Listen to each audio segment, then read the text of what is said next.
As a bakery owner, I try to stay on top of the latest trends in pastry. It's amazing to see what chefs are designing from sugar these days, and a quick glance can be deceiving. Is it a trout dinner or a cheesecake for a fisherman? A burger and fries or a brownie with a side of mango?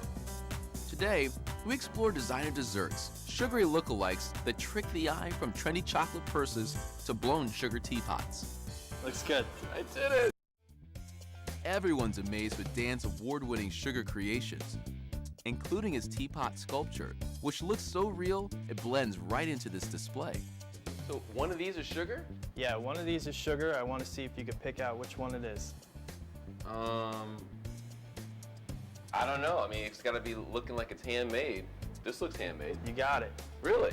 If you can show me how to do it, I'd be really happy. Sure, you ready? Yeah, let's do All it. right, let's go. Cool. Now this is where I need some help with knowing what the tricks are. Creating a tea party sculpture starts with the fine art of pulling sugar.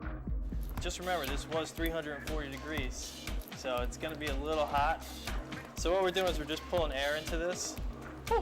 Yeah, it's hot. How do you deal with this?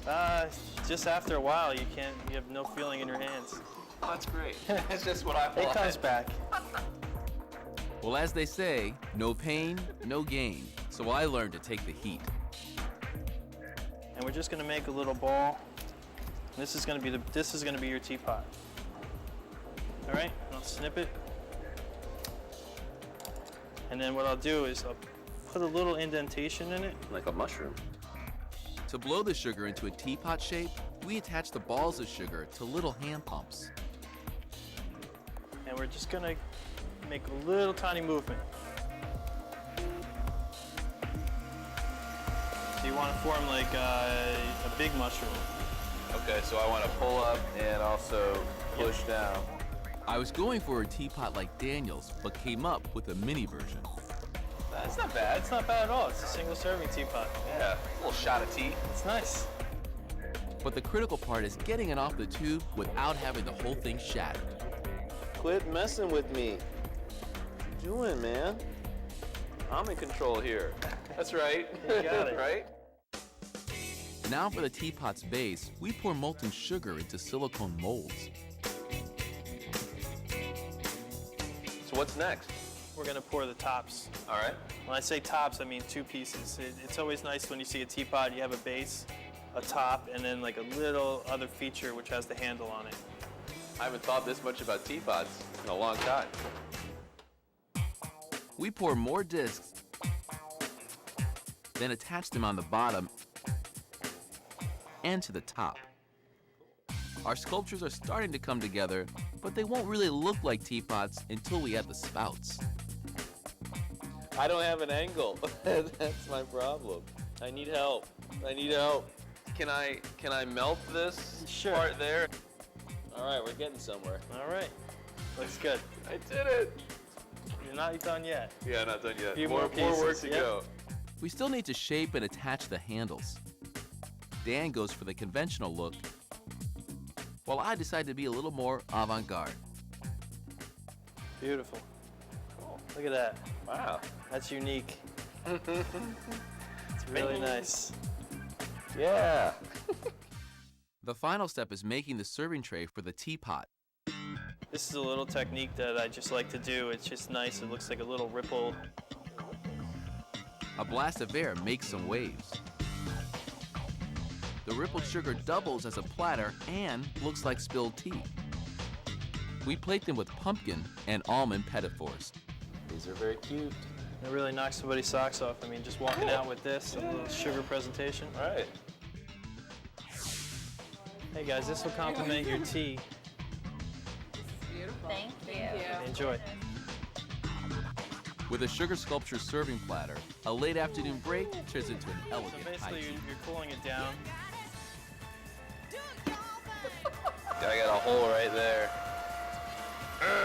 The following is a special presentation of Food Network Challenge. Watch out, Chocoholics, because nearly 20 feet of sweet chocolate showpieces are coming your way. 5 of America's top chocolatologists. You have no time to be nervous. have just 6 hours to build a towering confectionery creation made only of chocolate. Don't panic.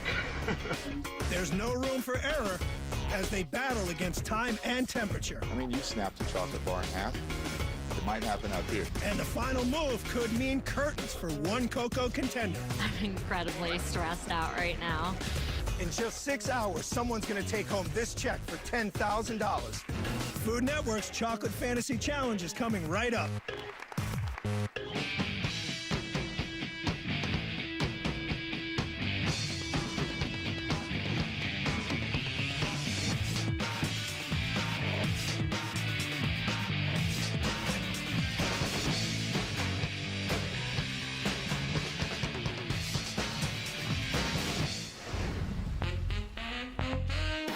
Today's challenge is in Phoenix, Arizona, where the temperature outside is topping 100 degrees. So inside, we've built 5 state-of-the-art climate-controlled kitchens to beat the heat. Temperature is very important for chocolate, more important than in any other particular discipline that we work with. The theme today is dreams, but if these chefs don't keep their minds on their thermometers, Right now it's at 96. things could get nightmarish in a hurry. If chocolate sets too quickly, it's extremely fragile. Competitors, start your showpieces!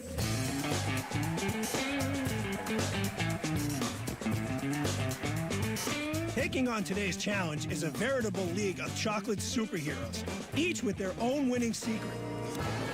They've got just 6 hours to carve, paint, melt, and mold a museum-worthy chocolate showpiece, then move it from their kitchens to the judging table. The slightest misstep could spell doom for anyone at any time, and nothing less than pride, prestige, and $10,000 are on the line.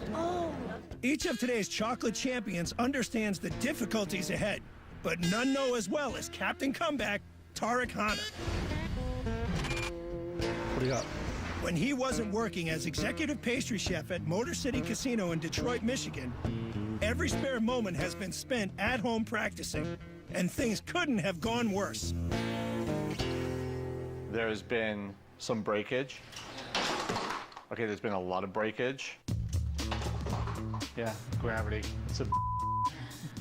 It's been a challenge. He put in a ton of practice time because his last challenge appearance was a total nightmare.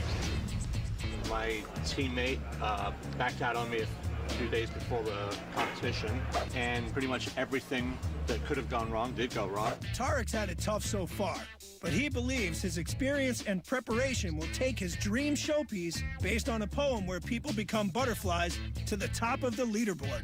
I absolutely want to win this. Tarek's tough, but he's got 4 serious contenders standing in his way, like the hotshot Daniel Pino. I'm never nervous.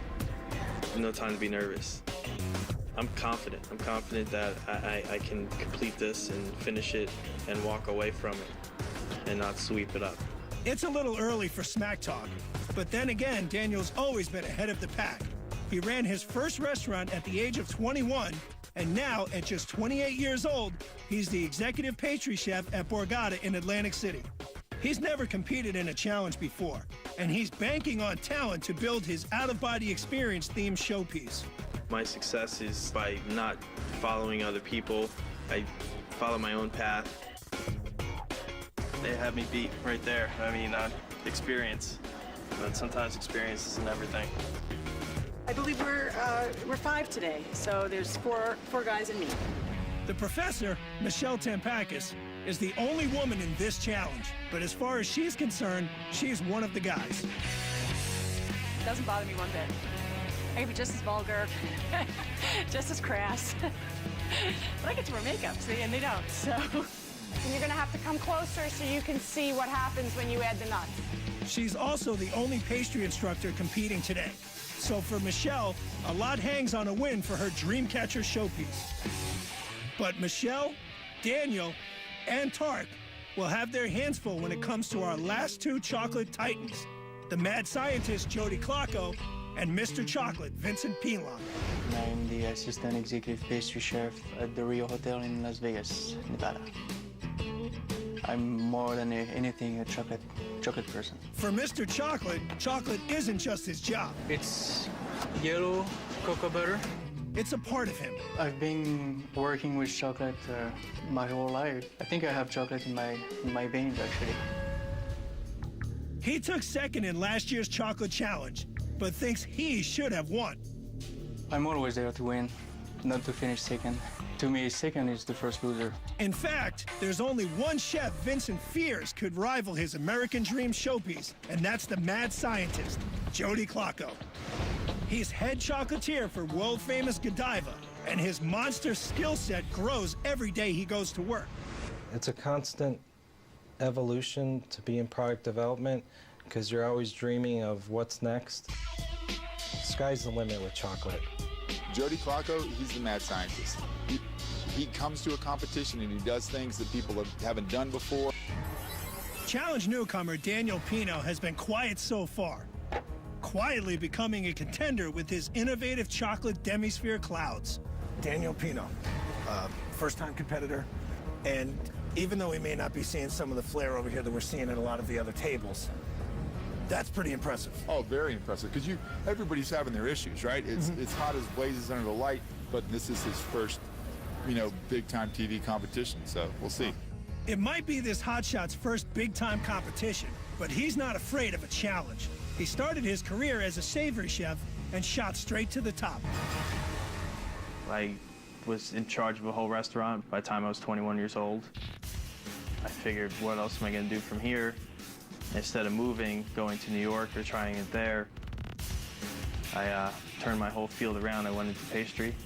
Now he's executive pastry chef at Borgata in Atlantic City, New Jersey, where he's been practicing his out-of-this-world showpiece. The showpiece is designed around the concept of when you dream, you leave the earth. So I start with the base, and then I have the earth here, all clouds around it, and it kind of signifies your movement. So basically, his thoughts are coming up out of his head into space, and he's dreaming about a lot of different things. Right now, Daniel's dreaming about his home kitchen. He's already had problems with his chocolate setting, and he's attaching his most fragile piece. I'm most concerned about the temperature of the chocolate. Being in an environment where there's cameras everywhere, and it's cool in there, then the cameras come by, the lights are hot, it's back and forth, so it's not really good for chocolate. It could be a big setback for Daniel, but he's taking it in stride. I didn't like that one anyway. A pro knows how much time is left in the game and what the best decision is, and if they keep cool and keep moving, they'll be okay, or be creative and make something else out of it. But we'll see how things work out. Daniel Pino's happy with his showpiece, but he's never had to move it before, and he's got good reason to be nervous. I believe in karma, and I've laughed many a times at people dropping things, so I might... Daniel Pino and Michelle Tampakis lead off, moving their pieces at the same time. I'm most concerned about the temperature of the chocolate. Being in an environment where there's cameras everywhere, and it's cool in there, then the cameras come by, the lights are hot, it's back and forth, so it's not really good for chocolate. Michelle got down safe.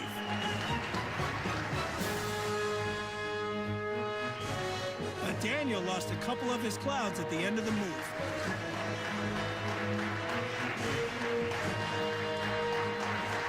The pressure's on Jody Klocko now. He's had a tough day so far, and he knows what it's like to finish with your showpiece on the floor. From past experience of dropping showpieces, it's a disappointment. It's something that's hard to get over for a while. It hurts. I basically hold my breath, and the thing that's really intriguing is it's completely quiet. It's totally silent. You don't hear anything. And Jody Klocko successfully to the table.